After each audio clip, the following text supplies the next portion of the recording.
Pharaoh's dream. Now it happened at the end of 2 full years that Pharaoh had a dream, and behold, he was standing by the Nile. And behold, from the Nile 7 cows came up, fine-looking and fat, and they grazed in the marsh grass. Then behold, 7 other cows came up after them from the Nile, ugly and thin, and they stood by the other cows on the bank of the Nile. Then the ugly and thin cows ate the 7 fine-looking and fat cows. Then Pharaoh awoke. But he fell asleep and dreamed a second time. And behold, 7 ears of grain came up on a single stalk, plump and good. Then behold, 7 ears, thin and scorched by the east wind, sprouted up after them. And the thin ears swallowed the 7 plump and full ears. Then Pharaoh awoke, and behold, it was a dream. Now in the morning his spirit was troubled, so he sent messengers and called for all the soothsayer priests of Egypt, and all its wise men. And Pharaoh told them his dreams, but there was no one who could interpret them for Pharaoh. Then the chief cupbearer spoke to Pharaoh, saying, I would make mention today of my own offenses. Pharaoh was furious with his servants, and he put me in confinement in the house of the captain of the bodyguard, both me and the chief baker. Then we had a dream one night, he and I. Each of us dreamed according to the interpretation of his own dream. Now a Hebrew youth was there with us, a servant of the captain of the bodyguard, and we told him the dreams, and he interpreted our dreams for us. For each man he interpreted according to his own dream. And just as he interpreted for us, so it happened. Pharaoh restored me in my office, but he hanged the chief baker. Joseph interprets. Then Pharaoh sent word and called for Joseph, and they hurriedly brought him out of the dungeon. And when he had shaved himself and changed his clothes, he came to Pharaoh.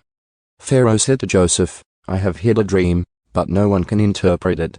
And I have heard it said about you, that when you hear a dream you can interpret it. Joseph then answered Pharaoh, saying, It has nothing to do with me. God will give Pharaoh an answer for his own good. So Pharaoh said to Joseph, In my dream, there I was, standing on the bank of the Nile.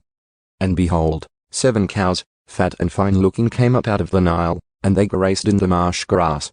Then behold, 7 other cows came up after them, poor and very ugly and thin, such as I had never seen for ugliness in all the land of Egypt. And the thin and ugly cows ate the first 7 fat cows. Yet when they had devoured them, it could not be detected that they had devoured them, for they were just as ugly as before. Then I awoke.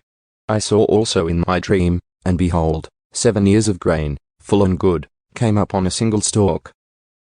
And behold, 7 ears, withered, thin, and scorched by the east wind, sprouted up after them. And the thin ears swallowed the 7 good ears. Then I told it to the soothsayer priests, but there was no one who could explain it to me.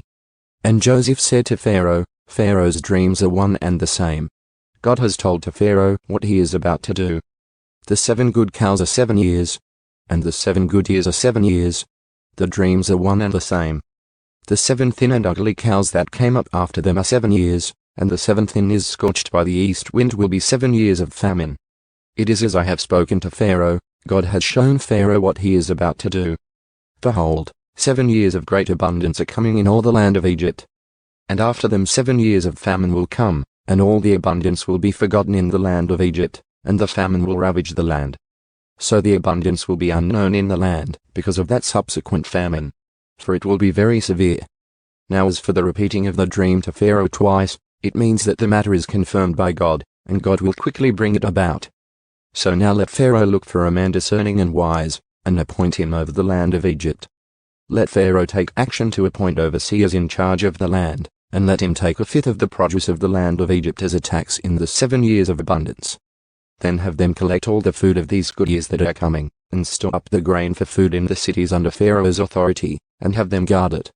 Let the food be used as a reserve for the land for the 7 years of famine which will occur in the land of Egypt, so that the land will not perish during the famine. Now the proposal seemed good to Pharaoh and to all his servants. Joseph is made a ruler of Egypt. Then Pharaoh said to his servants, Can we find a man like this, in whom there is a divine spirit? So Pharaoh said to Joseph, Since God has informed you of all this, there is no one as discerning and wise as you are. You shall be in charge of my house, and all my people shall be obedient to you. Only regarding the throne will I be greater than you.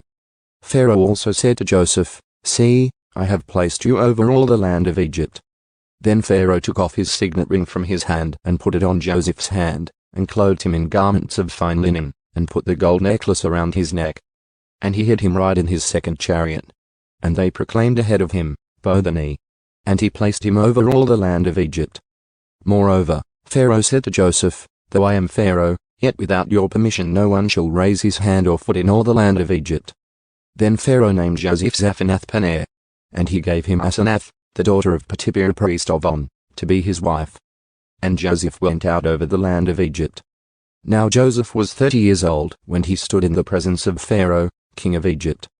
And Joseph went out from the presence of Pharaoh and went through all the land of Egypt. During the 7 years of plenty the land produced abundantly. So he collected all the food of these 7 years which occurred in the land of Egypt and put the food in the cities. He put in every city the food from its own surrounding fields.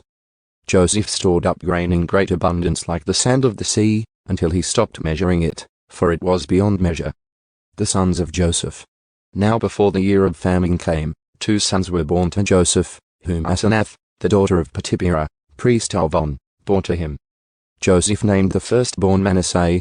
For, he said, God has made me forget all my trouble and all of my father's household. And he named the second Ephraim. For, he said, God has made me fruitful in the land of my affliction. When the 7 years of plenty which had taken place in the land of Egypt came to an end, and the 7 years of famine began to come, just as Joseph had said, then there was famine in all the lands. But in all the land of Egypt there was bread. So when all the land of Egypt suffered famine, the people cried out to Pharaoh for bread. And Pharaoh said to all the Egyptians, Go to Joseph. Whatever he says to you, you shall do. When the famine was spread over the entire face of the earth, then Joseph opened all the storehouses and sold grain to the Egyptians. And the famine was severe in the land of Egypt. Then the people of all the earth came to Egypt to buy grain from Joseph, because the famine was severe in all the earth.